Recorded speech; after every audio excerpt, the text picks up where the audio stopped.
नमस्कार दोस्तों, जय श्री कृष्ण, राधे राधे। दोस्तों, सच्ची श्रद्धा से कमेंट में जरूर लिखें जय महालक्ष्मी, जय माता दी।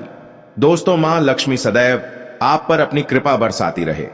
दोस्तों, कुछ लोगों को शास्त्रों की अहमियत के बारे में ज्यादा जानकारी नहीं होती, लेकिन पौराणिक कथाओं और कई प्रथाओं से यह सिद्ध हो चुका है कि हमारे घर के भीतर ही कई ऐसे संकेत छुपे होते हैं जिनके बारे में जानना हमारे लिए अति आवश्यक है।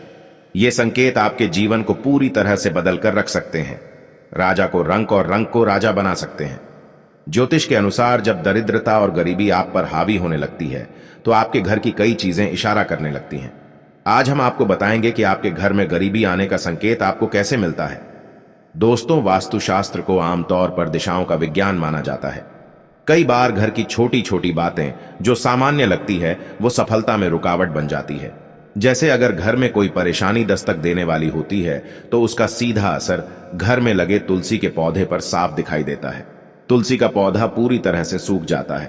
तो दोस्तों, चलते हैं और सुनते हैं गुरुजी सही क्या कहते हैं इसके बारे में। आप सभी का एक बार फिर से स्वागत है। जिस घर में मुसीबत और दरिद्रता आने का सबसे बड़ा संकेत मिलता है, सिर्फ तुलसी ही नहीं बल्कि घर में लगे अन्य पेड़ पौधे भी हमेशा हरे भरे रहने चाहिए। दोस्तों, इस बात का भी ख्याल रखें कि मासिक धर्म के दौरान महिलाओं को कभी भी पेड़ पौधों में पानी नहीं देना चाहिए। अगर आपके घर में लगे पेड़ पौधों की पत्तियां सूख रही हैं तो उसे तुरंत कटवा लें। इससे आपके ऊपर कर्ज बढ़ने की सबसे ज्यादा संभावना आ जाती है। रसोई घर में रात के झूठे बर्तनों को नहीं छोड़ना चाहिए। रसोई घर में पड़े डेढ़े रात के झूठे बर्तन और तवा कड़ाही अगर आप झूठे छोड़ देते हैं तो घर में गरीबी आने का सबसे बड़ा कारण माना जाता है। शास्त्रों में कहा गया है, जो व्यक्ति झूठे पढ़े बर्तनों को साफ नहीं करता वह अपने जीवन में विफलता का ही सामना करता है। और जिस घर में झूठे बर्तनों को रात में ही धो दिया जाता है वहां पर लक्ष्मी जी का वास स्वयं हो जाता है। भूलकर भी अपने सोने वाले कमरे में पलंग के सामने आईना नहीं लगाना चाहिए। ऐसा माना जाता है कि अगर पलंग के सामने आईना लगा हो तो इससे पति और पत्नी के बीच के रिश्ते में कड़वाहट पैदा होने लगती है। इतना ही नहीं, इससे घर की आर्थिक स्थिति पर बुरा प्रभाव पड़ता है। इसके अलावा कमरे के बीचों बीच पलंग रखने से आपको बचना चाहिए। इससे व्यक्ति थका थका और तनाव से घिरा रहता है। इसके साथ व्यक्ति के कार्यों में बाधाएं भी आती हैं और परेशानियों को भी झेलना पड़ता है। घर में दूध उबलकर गिरना भी अशुभ माना जाता है। इससे अचानक आपके ऊपर पैसों का खर्च बढ़ सकता है। घर में लोग बीमार होने लगते हैं। साथ ही ऐसा होने से पारिवारिक जीवन भी अस्त व्यस्त हो जाता है। इसीलिए आगे से इस बात का जरूर ध्यान रखना चाहिए और घर में उबलते हुए दूध को गिरने से बचाएं। कुछ लोग अक्सर अपने घरों में बाथरूम के दरवाजे को खुला छोड़ देते, लेकिन यह गलती आपके लिए काफी भारी पड़ सकती है। घर में बाथरूम का दरवाजा कभी भी खुला नहीं छोड़ना चाहिए। बाथरूम का इस्तेमाल करने के बाद दरवाजा बंद कर दें। दरवाजा खुला रहने से घर में नकारात्मक ऊर्जा बनी रहती है और दरिद्रता का वास होता है। अगर आप घर से बाहर जाएं और आपको लौटते समय घर के बाहर छिपकली के दर्शन हो जाएं तो इसे शुभ नहीं माना जाता। घर के दरवाजे पर छिपकली के दर्शन होने से आपका बुरा वक्त शुरू हो जाता है। ऐसे में आपको बुरे वक्त के लिए स्वयं को तैयार रखना चाहिए और हिम्मत से काम लेना चाहिए। अगर आपने कोई नया घर लिया है और उसमें मरी हुई छिपकली मिल जाए तो आपके ग्राहक प्रवेश से पहले आपको पूजा, हवन इत्यादि जरूर करवा लेना चाहिए। अगर आप ऐसा नहीं करते हैं तो उस घर में रहने वाले व्यक्ति की तरक्की कभी भी नहीं हो सकती। दोस्तों, घर में देवी देवताओं की तस्वीर कभी आमने सामने नहीं लगानी चाहिए। ये वास्तु दोष घर में है और विभिन्न तरह की परेशानियों को जन्म देता है। इसलिए इस बात को हमेशा ध्यान में रखें और गलती करने से बचें। दोस्तों, घर छोटा हो या बड़ा वह साफ सुथरा होना चाहिए, क्योंकि स्वच्छ घर में ही मां लक्ष्मी और देवी देवताओं का वास होता है। स्वच्छ घर में रहने वाला परिवार हमेशा सुखी और समृद्ध रहता है। सफाई की दृष्टि से झाड़ू एक महत्वपूर्ण भूमिका निभाता है। उसका प्रभाव वास्तुशास्त्र के हिसाब से घर और घर में रहने वाले लोगों के जीवन पर भी पड़ता है।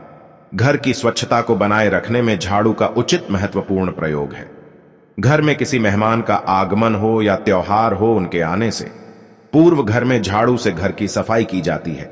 स्वच्छ घर ही सुंदर लगता है।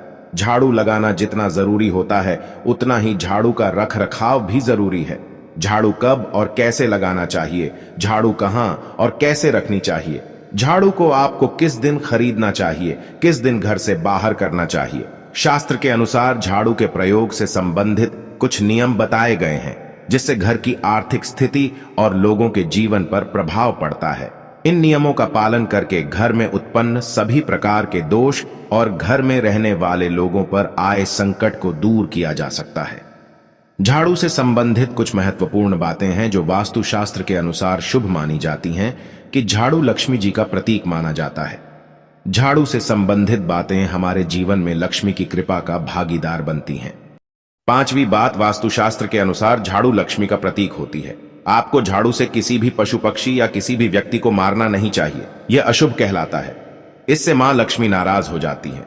छठी बात, झाड़ू कब नहीं लगाना चाहिए। वास्तुशास्त्र के अनुसार किसी मेहमान के जाने के तुरंत बाद झाड़ू नहीं लगानी चाहिए, यह अशुभ संकेत देता है। मेहमान के जाने के बाद थोड़ा रुककर ही झाड़ू लगानी चाहिए। कहीं यात्रा पर जाना हो तो भी इस बात का ध्यान रखें कि यात्रा पर जाने से तुरंत पहले झाड़ू न लगाएं।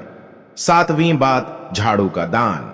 वास्तुशास्त्र के अनुसार मंदिर में शुभ मुहूर्त देखकर किसी शुभ अवसर पर झाड़ू का दान करना शुभ माना जाता है।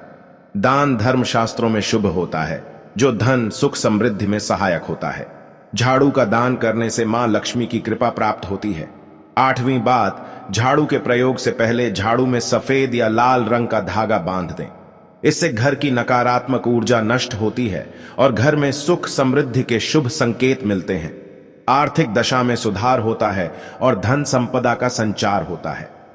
सूर्योदय के समय जब सूर्य का प्रकाश घर में प्रवेश करता है, घर में सूर्य की रोशनी से उजाला होता है, तब झाड़ू लगाना सर्वोत्तम माना गया है। उस समय सकारात्मक ऊर्जा घर में प्रवेश करती है और नकारात्मक ऊर्जा को नष्ट कर देती। शाम होने से पहले घर में साफ सफाई करना बहुत ही ज्यादा शुभ माना जाता है। शाम होने के बाद घर में झाड़ू लगाना अशुभ माना जाता है। तो दोस्तों, आपको यह वीडियो कैसा लगा हमें कमेंट में जरूर बताएं। इस वीडियो को लाइक करें, अपने दोस्तों के साथ शेयर करें और हमें सब्सक्राइब करना ना भूलें। और हां, इस वीडियो से कोई भी सवाल है तो आप कमेंट बॉक्स में जरूर लिखें, और आपके पास कोई भी सवाल नहीं तो यस लिखें, क्योंकि यस लिखने से वीडियो बनाने का मोटिवेशन मिलता है। धन्यवाद।